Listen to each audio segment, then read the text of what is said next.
మీరు ఎలాంటి బిజినెస్ చేస్తున్నా ఏఐ టూల్స్ ద్వారా మీ బిజినెస్ ని డబుల్ చేసుకోవచ్చు. జస్ట్ 49 రూపీస్కే AI tool. Man is a part of nature. His war against nature is inevitably war against himself. మనిషి ప్రకృతిలో ఒక భాగం. ప్రకృతితో మనిషి యుద్ధం మొదలెడితే తనపైన తన యుద్ధం చేసుకున్నట్టే, తన వినాశనాన్ని తను తీసుకొచ్చుకున్నట్టే. న్యాచురల్ ఫార్మింగ్ ఈ కాన్సెప్ట్ ఇప్పుడు ట్రెండింగ్లో ఉంది. రీసెంట్గా కేంద్ర ప్రభుత్వం నేషనల్ మిషన్ ఆన్ న్యాచురల్ ఫార్మింగ్ని ఆమోదించింది. ఈ మిషన్ 2 years మిషన్ అన్నమాట.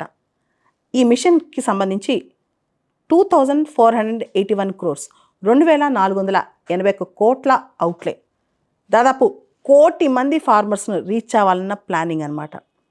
అసలు ఈ న్యాచురల్ ఫార్మింగ్ ఏంటి అంటే సహజ సిద్ధంగా వ్యవసాయం, ప్రకృతికి అనుగుణంగా వ్యవసాయం, ఆర్టిఫిషియల్ ఫర్టిలైజర్స్, పెస్టిసైడ్స్ ఇవన్నీ వేయకుండా ప్రకృతి పరంగా వ్యవసాయం అన్నమాట.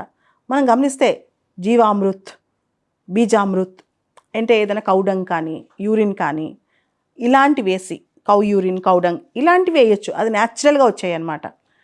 ఈవెన్ న్యాచురల్ ఫార్మింగ్కి ఆర్గానిక్ ఫార్మింగ్ కూడా కొంత తేడా ఉంది.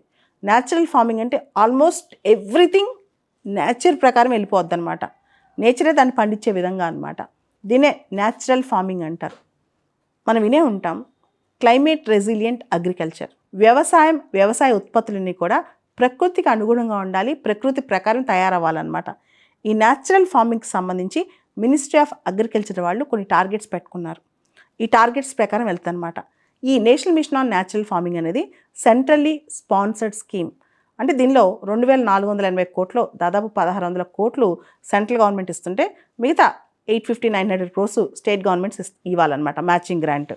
సో దీని టార్గెట్ ఏంటంటే న్యాచురల్ ఫార్మింగ్ వైపు ఫార్మర్స్ని మళ్లించడం, తద్వారా న్యాచురల్ ఫార్మింగ్ పెంపొందించడం. మనం గమనిస్తే గ్రీన్ రెవల్యూషన్, హరిత విప్లవం ఎప్పుడైతే ఇండియాలో చాలా ఫుడ్ షార్టేజ్ బయలుదేరిందో స్వతంత్రం వచ్చిన తర్వాత స్లోగా మనం గ్రీన్ రెవల్యూషన్ వైపు వెళ్ళామన్నమాట. ఈ గ్రీన్ రెవల్యూషన్లో ఆర్టిఫిషియల్ పెస్టిసైడ్స్, కెమికల్స్ వాడటం, ఫర్టిలైజర్స్ వాడటం ఇవన్నీ కూడా బాగా పెరిగిపోయాయి. మనకి అప్పుడు ఫుడ్ సెక్యూరిటీ కావాలి, ఫుడ్ ఇండిపెండెన్స్ కావాలి, అన్నీ వచ్చాయి. కానీ మనం ఏం చేస్తున్నాం, ఎక్కువగా ఈ ఫర్టిలైజర్స్, పెస్టిసైడ్స్ వాడటం వల్ల సాయిల్ ఫర్టిలిటీ దెబ్బతింటుంది. దాంతోపాటు మన ఎన్విరాన్మెంట్ కూడా కంటామినేట్ అవుతుంది. అండ్ అవి తిన్న మనం, చుట్టూ ఉన్న పశువులు అన్నీ కూడా, అంటే వన్ హెల్త్ అప్రోచ్లో అన్నీ పాడవుతాయి. ఎన్విరాన్మెంట్ నాశనం అవుతుంది, మనుషులు నాశనం అవుతారు, పశు సంపద నాశనం అవుతుంది. ఇవన్నీ పక్కన పెట్టి ఇప్పుడు మనం నేచురల్ ఫార్మింగ్ వైపు వెళ్తున్నాం అనమాట. దీనికి సంబంధించి కేంద్ర ప్రభుత్వం 10,000 బయో ఇన్పుట్ రిసోర్స్ సెంటర్స్ ఏర్పాటు చేయబోతుందన్నమాట. బయో ఇన్పుట్ రిసోర్స్ సెంటర్స్ అంటే ఏదైతే న్యాచురల్ ఫార్మింగ్లో ఇన్పుట్స్గా వాడతామో అవి ప్రభుత్వం తయారు చేసి ప్రజలకు అందిస్తుంది అనమాట. దాంతోపాటు మోడల్ డెమాన్స్ట్రేషన్ ఫార్మ్స్, ఈ న్యాచురల్ ఫార్మింగ్ ఎలా చేయాలో అని చెప్పి అగ్రికల్చర్ యూనివర్సిటీస్ దగ్గరలో, ఇక్రిసాట్ ఇలాంటి వాటి దగ్గరలో, అదేవిధంగా కృషి వికాస్ కేంద్రాస్ దగ్గరలో మోడల్ ఫార్మ్స్ ఏర్పాటు చేసి అది ఎలా చేయాలో నేర్పిస్తుంది అనమాట రైతులకి. వీటన్నిటితో పాటు న్యాచురల్ ఫార్మింగ్, సహజ సిద్ధమైన వ్యవసాయానికి సంబంధించి రైతులకి ట్రైనింగ్ అందిస్తారు, తర్ఫీదు ఇస్తారనమాట. దాదాపు 18,70,000 మంది ఫార్మర్స్కి ఈ ట్రైనింగ్లో ఇంక్లూడ్ చేసి వచ్చే 2 సంవత్సరాల్లో ట్రైనింగ్ ఇస్తారు న్యాచురల్ ఫార్మింగ్ ఎలా చేయాలి అనే దాని మీద. గ్రాస్ రూట్ లెవెల్లో రైతులకి న్యాచురల్ ఫార్మింగ్ ఎలా చేయాలనే దాని మీద 30,000 మంది వాలంటీర్స్, కృషి సఖీస్ వీళ్ళు ఏం చేస్తారంటే కమ్యూనిటీ బేస్డ్గా ప్రతి చోటకి వెళ్ళి రైతులకి అప్రోచ్ అయ్యి వాళ్ళు సహజమైన వ్యవసాయం ఎలా చేయాలని వాళ్ళకి తర్ఫీదు ఇస్తూ, అవేర్నెస్ క్రియేట్ చేస్తూ వాళ్ళని ముందు తీసుకెళ్తూ ఉంటారు. సో సస్టైనబుల్ అగ్రికల్చర్, సుస్థిర వ్యవసాయం తీసుకురావచ్చు, బయోడైవర్సిటీని ప్రొటెక్ట్ చేయొచ్చు, క్లైమేట్ రెసిలియంట్ అగ్రికల్చర్ని తీసుకురావచ్చు. అంటే వాతావరణానికి అనుగుణంగా, మనకున్న స్థితిగతులకు అనుగుణంగా వాతావరణ మార్పును తట్టుకుని బతికే వ్యవసాయాన్ని మనం ముందు తీసుకెళ్ళొచ్చు. ఇప్పుడు మనం తినే ఆహారం మొత్తం కెమికల్ ఇండ్యూస్డ్ కదా, చాలా వరకు ఈ కెమికల్స్ వేసే పండిస్తున్నారు. ఈ న్యాచురల్ ఫార్మింగ్లో ట్రెడిషనల్ సనాతన పద్ధతుల్లో ఫార్మింగ్, వ్యవసాయం ఎలా చేస్తారో అవి మళ్ళా తీసుకొచ్చుకుని వాటిని పునరుజ్జీవం కలిగించడం, ఇవన్నీ కూడా ఈ న్యాచురల్ ఫార్మింగ్ ఒక మిషన్లో ప్రధానమైన లక్ష్యాలు అనమాట. ఇలాంటి న్యాచురల్ ఫార్మింగ్ పథకాలే ఆంధ్రాలో, హిమాచల్ ప్రదేశ్లో ఇంతకుముందే స్టార్ట్ అయ్యాయి. ఉదాహరణకి ఆంధ్రప్రదేశ్లో జీరో బడ్జెట్ న్యాచురల్ ఫార్మింగ్ అని చెప్పి 2016లోనే డిస్కస్ చేశారు. దాన్ని ప్రయోగాత్మకంగా తీసుకెళ్తున్నారు కూడా. అదేవిధంగా హిమాచల్ ప్రదేశ్లో కూడా ప్రాకృతిక్ ఖేతీ కుషాల్ యోజన అని చెప్పి స్కీమ్ లాంచ్ చేశారు న్యాచురల్ ఫార్మింగ్ కోసం. మీకు అందరికీ తెలుసు సిక్కిం కంప్లీట్గా ఆర్గానిక్ ఫార్మింగ్ స్టేట్ అని చెప్పి. ఆర్గానిక్ ఫార్మింగ్లో కొన్ని ఫర్టిలైజర్స్ కానీ ఇవన్నీ ఆర్గానిక్గా వచ్చినవి వాడతారనమాట, కెమికల్స్ వాడకుండా. న్యాచురల్ ఫార్మింగ్లో చాలా వరకు అసలు ఏవి వాడరు.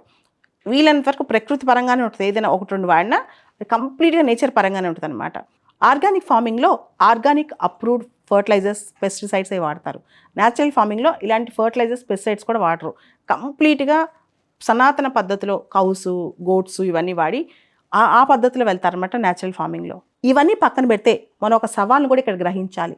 శ్రీలంకలో కొన్ని సంవత్సరాల క్రితం, ఒక 4-5 ఏళ్ల క్రితం ఆర్గానిక్ ఫార్మింగ్ షిఫ్ట్ అయిపోవాలని చెప్పి ఒక పెద్ద ప్లాన్ వేశారనమాట. ఎందుకంటే వాళ్ళు ఫర్టిలైజర్స్, పెస్టిసైడ్స్ కొనుక్కునే డబ్బులు లేవు వాళ్ళ దగ్గర, ఫారెక్స్ రిజర్వ్స్ లేవు. సడన్గా గవర్నమెంట్ ఏం చేసినట్టు తెలివిగా మనందరం ఆర్గానిక్ ఫార్మింగ్కి వెళ్ళిపోవాలని చెప్పింది. కానీ ఆర్గానిక్ ఫార్మింగ్ కానీ న్యాచురల్ ఫార్మింగ్ కానీ సడన్గా షిఫ్ట్ అయిపోతే ఈల్డ్స్ ఫస్ట్లో రావు అనమాట, చాలా కష్టం అది. దాంతో ఒకటేసారి మన ఫుడ్ సెక్యూరిటీ దెబ్బతినొచ్చు. అందుకనే ప్రభుత్వం తెలివిగా కేవలం 1 కోటి మంది ఫార్మర్స్ని మాత్రమే దీనిలోకి షిఫ్ట్ చేయాలి, కొంత పైలట్ ప్రాజెక్ట్గా చేయాలని ఆలోచిస్తుంది అనమాట. అంటే ఒకటేసారి మనం ఆర్గానిక్ ఫార్మింగ్ కానీ న్యాచురల్ ఫార్మింగ్ కానీ దేశం మొత్తం ఎక్స్పెరిమెంట్ చేస్తే అది డిజాస్టర్ అయ్యే అవకాశం ఉంది. శ్రీలంకలో కూడా ఆర్గానిక్ ఫార్మింగ్ డిజాస్టర్ అంటారనమాట దాన్నే. ఇక్కడ మనం ఇంకో కేస్ స్టడీ చూసుకుంటే క్యూబా బాగా సక్సెస్ అయింది ఆర్గానిక్ ఫార్మింగ్లో. 1991 తర్వాత సోవియట్ యూనియన్ డిసింటిగ్రేట్ అయిన తర్వాత క్యూబా కూడా ఫర్టిలైజర్స్, పెస్టిసైడ్స్ లేక ఆర్గానిక్ షిఫ్ట్ అయింది.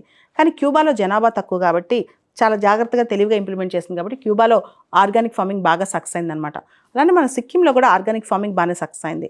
ఇక్కడ మనం గమనించాల్సింది ఏంటంటే ఇండియాలో population scale, agriculture land holdings, ఇండియాలో రైతులకున్న పద్ధతులు అండ్ రైతులు వాడే మందులు ఇవన్నీ స్టడీ చేసి స్లోగా ఫేజ్ వైజ్గా అగ్రికల్చర్ని ట్రాన్స్ఫార్మ్ చేయాలి, షిఫ్ట్ చేయాలి. సడన్గా ఇంపోర్ట్ చేయడం కూడా ఇండియాలో కరెక్ట్ కాదు.